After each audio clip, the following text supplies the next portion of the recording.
This here's a quickie, 30 minutes start to finish. We're making meatballs. Begin by adding all of the ingredients minus water, which is roughly 1 pound of beef, 2 to 4 teaspoons of oregano, 2 teaspoons of thyme, 1 cup of breadcrumbs, 3+ teaspoons of garlic powder. I personally like mine really garlicky, so I did 4 teaspoons.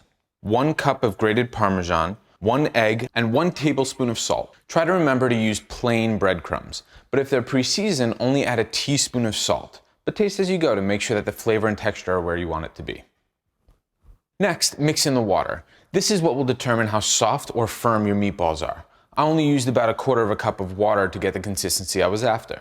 Soft, yet still has texture.